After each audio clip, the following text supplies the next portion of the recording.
বন্ধুরা, আজকে একটা নতুন গল্প নিয়ে আসলাম তোমাদের মাঝে। এটা সত্য এবং বাস্তব জীবনের ঘটনা। শেষ পর্যন্ত শোনার অনুরোধ রইল। শুনলে তোমার মধু চলে আসবে। দেরি না করে চলো শুরু করা যাক।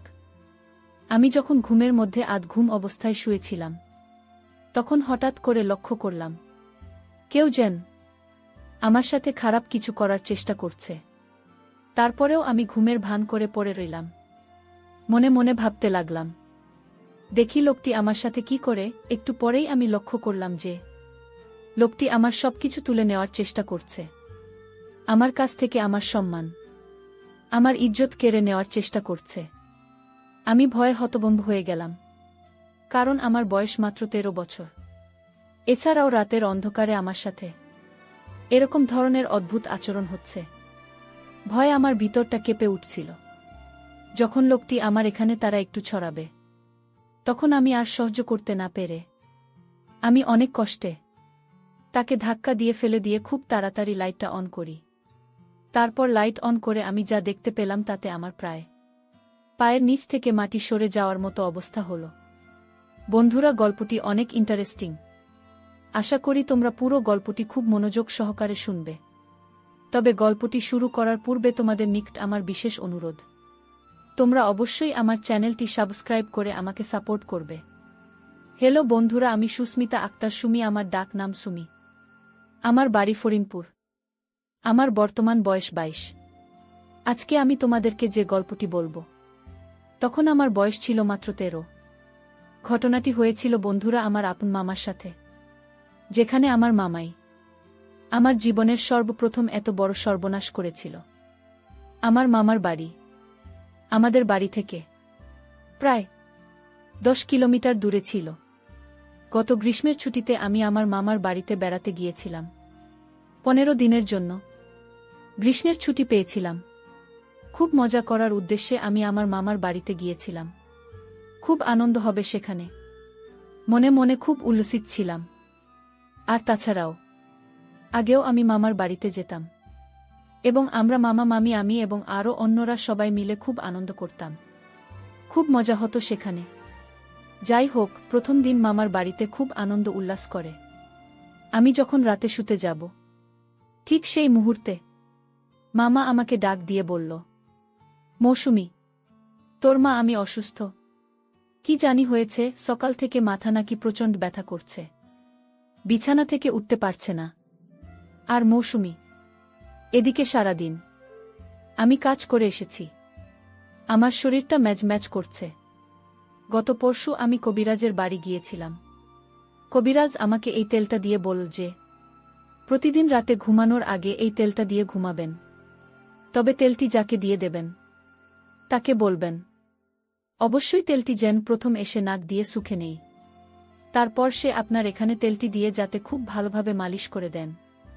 মৌসুমী, গতকালকে আমি তোমার মামিকে দিয়ে এইভাবে তেলটা মালিশ করে নিয়েছিলাম, কিন্তু আজকে তো আর পারতেছি না। আজকে তোমার মা আমি খুবই অসুস্থ। এখন তুমি যদি কিছু মনে না করো, তাহলে দয়া করে আমার এখানে তেলটি দিয়ে একটু মালিশ করে দাও। পিছন দিকে তো আর আমি একা একা মালিশ করতে পারি না, তাই তোমার হেল্পও আমার খুবই প্রয়োজন। মামার মুখ থেকে এরকম ধরনের করুণ কথা শুনে আমি মামার এখানে এই তেল দিয়ে মালিশ করতে রাজি হয়ে গেলাম। কোনো দ্বিধা করলাম না, কারণ সে তো আমার আপন মামা। তারপর আমি মালিশ শুরু করতে যাব। যখন মালিশ শুরু করতে যাব, তখন মা বলল, মৌসুমী, সর্বপ্রথম তুমি এই তেলটাকে আগে শুকে নাও। তারপর 1-2 মিনিট পর কবিরাজ মশাই বলেছেন আমার শরীরে মালিশ করার জন্য। আমি মামার কথা অনুযায়ী তেল থাকে কিছুক্ষণ শুকলা। সুখের সাথে সাথে আমি অনুভব করলাম যেন আমার সমস্ত মাথা ঝাঁকি দিয়ে উঠেছে, সমস্ত শরীরটা ঝাঁকি দিয়েছে। কেমন জানি একটা ঝাঝালো ভাব আমার কাছে লাগল। তাতে আমি কিছু মনে করলাম না। আমি ভাবলাম হয়তো এটা এই তেলের একটা অন্যরকম পাওয়ার। তারপর আমি তেলটাকে আমার ডান হাতে নিলাম। তারপর মামার পিছনের দিক থেকে যে জায়গায় ব্যথা অনুভব করে সে জায়গায় দিতে শুরু করলাম। মামা খুব আরাম পাচ্ছিল মনে হচ্ছে আর বলছিল, মৌসুমী, তুই তো খুব ভালো করে মালিশ করতে পারিস। এত সুন্দর মালিশ তুই শিখেছিস কোথা থেকে? আমি বললাম, মামা।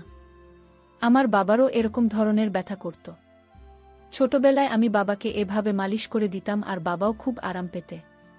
বাবার কাছ থেকে মূলত এরকম সুন্দর করে মালিশ দেওয়া শিখেছি।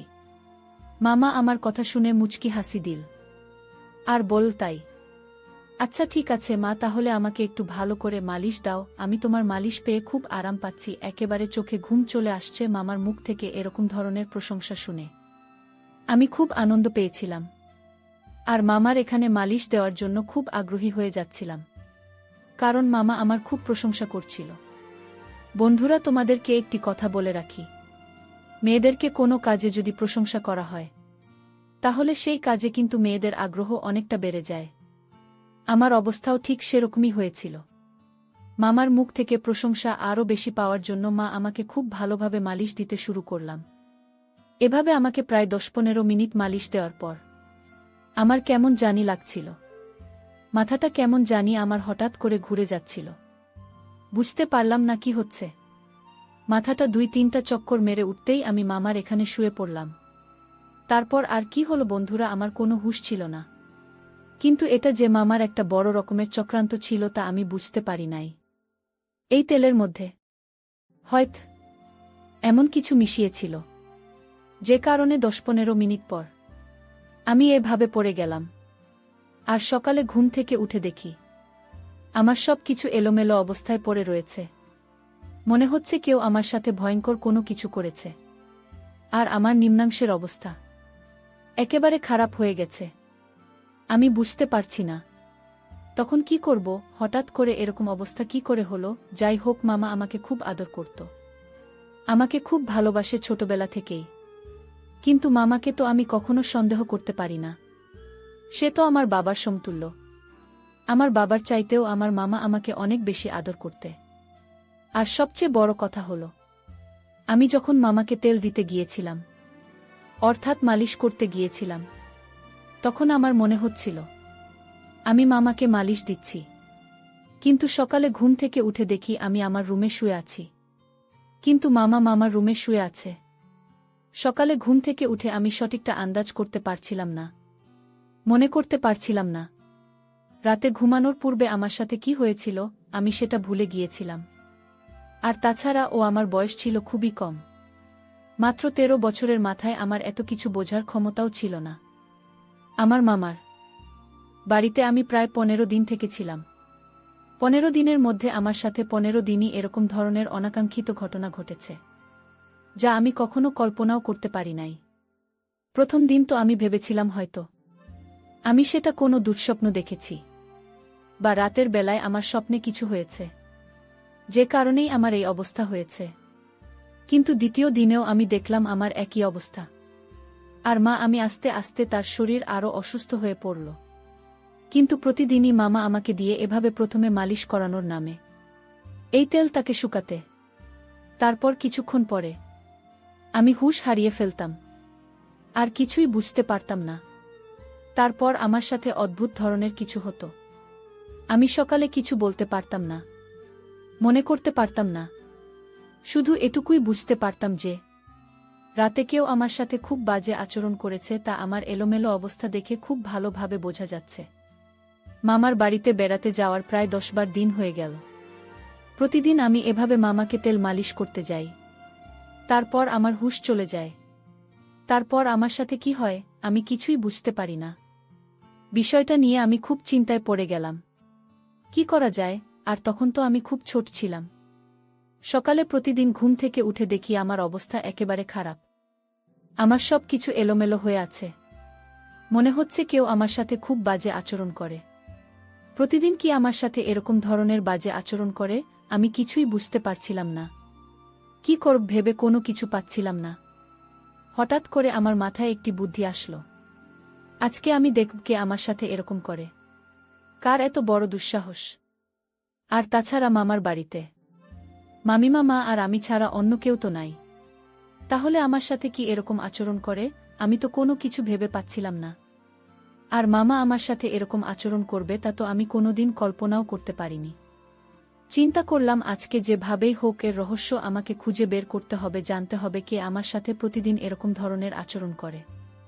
পরের দিন রাতের বেলায় মামা যখন আমাকে ডাকল তার এখানে তেল দিয়ে মালিশ দিয়ে দেওয়ার জন্য, তারপর মামা যখন বলল তেলটা আগে শুকে নিতাম, আমি একটা টেকনিক কাটিয়ে আমার নাকের ভেতরে তোলা ফিটিং করে দিলাম।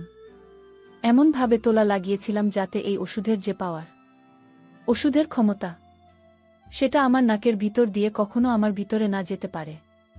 আর যদি না যেতে পারে তাহলে আমি আর অজ্ঞান হব না, তাহলে আমি বুঝতে পারব প্রতিদিন কি আমার সাথে এরকম ধরনের নোংরামি আর বাজে আচরণে মেতে ওঠে। মনের মধ্যে কিছুটা ক্রোধ, কে আমার অগোচরে সে আমার এত বড় সর্বনাশ করছে। পরিকল্পনা অনুযায়ী আমি আমার কাজ করতে লাগলাম। কিন্তু সে দিন যখন মামার এখানে তেল দিয়ে মালিশ করতে যায় তখন আর আমি অজ্ঞান হইনি, কারণ এই তেলের মধ্যে যে প্রয়োজনটা ছিল সেটা আমার এখানে ইফেক্ট করতে পারে নাই। তারপরেও আমি পূর্বের মতো ভান ধরে পড়ে রইলাম। কিছুক্ষণ পর দেখলাম মামা আমাকে সরিয়ে আমাকে শুইয়ে আস্তে আস্তে তার রুমে চলে গেল। আমি অবাক হতে লাগলাম যে মামা তো আমার এখান থেকে আমাকে সুন্দর করে শুইয়ে তারপর চলে গেল, তাহলে সকালে ঘুম থেকে উঠে আমার এরকম অবস্থা হয় কেন? ভাবলাম আজকে সারা রাত সজাগ থাক, দেখব আমার সাথে কি হয়। চিন্তা করতে করতে কোনো ঘুম আসছিল না, মনের মধ্যে শুধু একটাই চিন্তা, আমার সাথে কি হয় তাহলে? মামা তো আমাকে কিছু করল না, তাহলে কি আমার সাথে এরকম করে? এসব ভাবতে ভাবতে ঘণ্টাখানেক পরেই দেখলাম আস্তে আস্তে কি যেন দরজা খোল। দরজা খুলে আমার কাছে আসল, আমার পাশে দাঁড়িয়ে আমার মুখের দিকে তাকিয়ে আমাকে 3টা ফু দিল। তারপরেও আমি ঘুমের ভান করে পড়ে রইলাম, মনে মনে ভাবতে লাগলাম দেখি লোকটি আমার সাথে কি করে। একটু পরেই আমি লক্ষ্য করলাম যে লোকটি আমার সবকিছু তুলে নেওয়ার চেষ্টা করছে, আমার কাছ থেকে আমার সম্মান, আমার ইজ্জত কেড়ে নেওয়ার চেষ্টা করছে। আমি ভয়ে হতভম্ব হয়ে গেলাম, কারণ আমার বয়স মাত্র 13 বছর। এছাড়াও রাতের অন্ধকারে আমার সাথে এরকম ধরনের অদ্ভুত আচরণ হচ্ছে। ভয়ে আমার ভিতরটা কেঁপে উঠছিল। যখন লোকটি আমার এখানে তারা একটু ছড়াবে তখন আমি আর সহ্য করতে না পেরে আমি অনেক কষ্টে তাকে ধাক্কা দিয়ে ফেলে দিয়ে খুব তাড়াতাড়ি লাইটটা অন করি। লাইটটা অন করার সাথে সাথে আমি যা দেখলাম তাতে আমার 2 চোখ মুছে গেল। অর্থাৎ আমার নিজের মামাই আমার সামনে মাথাটা নিচু করে দাঁড়িয়ে রইল।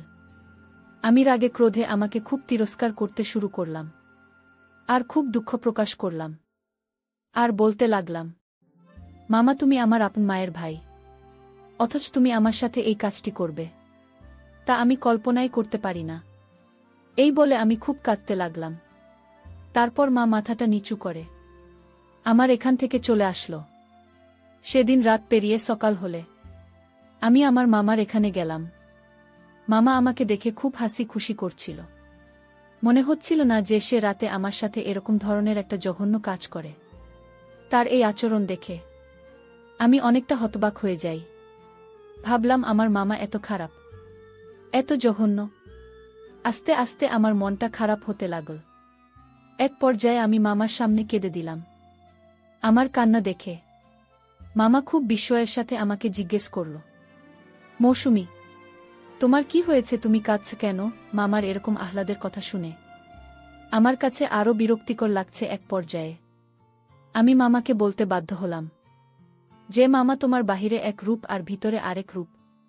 তুমি আমার সাথে যা করেছ তা কোনোভাবে মেনে নেওয়া সম্ভব নয়। আমার কথা শুনে মামা খুব হতবাক হয়ে গেল আর বলল, মৌসুমী এসব তুমি কি বলছ? আমি তোমার সাথে কি করেছি? তুমি আমার মেয়ে, তুমি আমার সাথে এভাবে কথা বলছো কেন? তুমি আমার মেয়ের মতো, আমি তোমাকে মেয়ের চাইতে আরও বেশি দেখি। আর মৌসুমী আমার সাথে এভাবে কথা বলছো কেন? তখন আমি বললাম, মামা তুমি রাত্রে আমার সাথে জঘন্য আচরণ করো নাই, আমি যখন ঘুমিয়েছিলাম। মা বলল, কি বলছে আমার সুমি? আমি রাতে তোমার ঘরে যাব কেন? মামার কথা শুনে আমি আরও হতবাক হয়ে যাই। ভাবলাম কি হচ্ছে আমার সাথে? স্পষ্ট আমি যেখানে মামাকে দেখতে পেলাম সেখানে মামা এখন অস্বীকার যাচ্ছে। আজকে তাহলে পুরো বিষয়টি আমি ভালো করে দেখব, বরাবরের মতোই। যখন রাত হলো, তখন ঠিক যখন আমার সাথে সেই রকম ধরনের ঘটনা ঘটতে যাবে, এই মুহূর্তে আমি আমার রুম থেকে বেরিয়ে গেলাম, গিয়ে অন্য কোথাও লুকিয়ে রইলাম। কিছুক্ষণ পর লক্ষ্য করে দেখলাম আমার মামাই আমার রুমে ঢুকছে। আপনি খুব ভালো করে লক্ষ্য করে দেখলাম লোকটি যখন আমার রুমে গিয়ে প্রবেশ করল, তখন আমি খুব তাড়াহুড়া করে আমার রুমে চলে গেলাম। মামা রুমে চলে গিয়ে দেখি মামা তার রুমে ঘুমিয়ে রইল। তখন আমার মনের ভিতর অনেকটা ভয় কাজ করছিল। ভাবলাম আমাকে আমি নিজের চোখে দেখে আসলাম, তার রুমে ঘুমিয়ে রইল, তাহলে সেই লোকটিকে দেখতে তো হুবহু আমার মামার মতোই দেখা যায়। ঘটনাটি দেখে আমি খুব ভয় পেয়ে গেলাম। ভয় পেয়ে আমার মা আমাকে ঘুম থেকে গিয়ে ডেকে তুললাম, আর পুরো ঘটনাটি আমাকে বিস্তারিত বললাম। তারপর মা বল, মাসুমি, এই জন্য তুই আমার সাথে এরকম ধরনের আচরণ করতে, তাই না? আমি বললাম, জি মামা। মামা সম্পূর্ণ বিষয়টি বুঝতে পারল। বোঝার পর বলল, আগামীকালকে আমি তোমাকে কবিরাজ বাবার কাছে নিয়ে যাব। হয়তো তোমার সাথে কোনো অপশক্তি রাত্রে বসবাস করে, তোমার সাথে আমার রূপ ধরে জঘন্যতম কাজ করে, আর এই অপশক্তি তোমার ক্ষতি করার চেষ্টা করছে। পরের দিন সকালে মামা এক কবিরাজ বাবার কাছে আমাকে নিয়ে গেল। কবিরাজ বাবা মাকে খুব ভালো করে পরীক্ষা করে দেখল। তারপর আমার মা আমাকে বলল যে তোমার ভাগ্নের সাথে এক দুষ্টু জিন বসবাস করে এবং প্রতিদিন রাতে তার সাথে খুব বাজে আচরণ করে। আর সবচেয়ে মজার ব্যাপার হল, তোমার ভাগ্নের সাথে এই ঘটনাটি ঘটায় তোমার রূপ ধরে। তারপর বাবার কথা শুনে আমি হতবাক হয়ে গেলাম। তারপর আমি বললাম, কবিরাজ বাবা, এখন করণীয় কি? তারপর কবিরাজ বাবা বলল, তুমি কোনো চিন্তা করো না, আমি 1 সপ্তাহ চিকিৎসা করে তাকে ভালো করে ফেলতে পারব। তুমি তোমার ভাগ্নিকে 1 সপ্তাহ নাগাদ ফজরের নামাজের পরপরই অন্ধকার থাকা অবস্থায় আমার কাছে নিয়ে আসবে। তারপর পুরোপুরি 1 সপ্তাহ চিকিৎসা করার পর আমার মধ্যে আর এরকম ধরনের কোনো লক্ষণ আমি দেখতে পাইনি। মনে হচ্ছিল যেন আমি পরিপূর্ণ সুস্থ হয়ে গিয়েছিলাম। কবিরাজ বাবা আমাকে একটি তাবিজ দিয়েছিল। তাবিজটি অনেক শক্তিশালী ছিল বটে। যতক্ষণ এই তাবিজ ছিল, ততক্ষণ আমার মধ্যে কোনো অপশক্তি আর কাজ করতে পারি নাই। বন্ধুরা, এখন আমি পুরোপুরি সুস্থ। তোমাদের দোয়ায় এখন আমি খুব ভালো আছি। পরিশেষে বন্ধুরা, আমি তোমাদেরকে বলবো, দুনিয়াতে হয়তো এরকম কিছু অদ্ভুত ব্যাপার আছে, যে ব্যাপারগুলো ডাক্তার বা অন্য কোনো চিকিৎসায় তাদের কিছুই করতে পারে না। এরা এক ধরনের অপশক্তি। হয়তো এটাও বিধাতার কোনো এক সৃষ্টি, যা কোনো না কোনো কারণে মানুষের ক্ষতি করার চেষ্টা করে। অনেক সময় আমরা হয়তো এসব বিষয়কে তুচ্ছতাচ্ছিল্য মনে করে এড়িয়ে চলি, কিন্তু বাস্তবতা যে কখন কার জীবনে কোনটা সত্য হয়ে দাঁড়ায় তা কখনো বোঝা যায় না। আমাদের প্রত্যেকটি মানুষেরই উচিত প্রত্যেকটি ছোটখাটো বিষয়ে সিরিয়াস ভেবে নেওয়া। তাহলে হয়তো আমাদের জীবনে এরকম ধরনের অপ্রত্যাশিত ঘটনা থেকে বেঁচে থাকা সম্ভব। বন্ধুরা, আজকে এই পর্যন্তই। আবারও আসব তোমাদের মধ্যে নতুন কোনো ভিডিও নিয়ে। ভিডিওটি যদি তোমাদের ভালো লাগে তাহলে একটি লাইক দাও।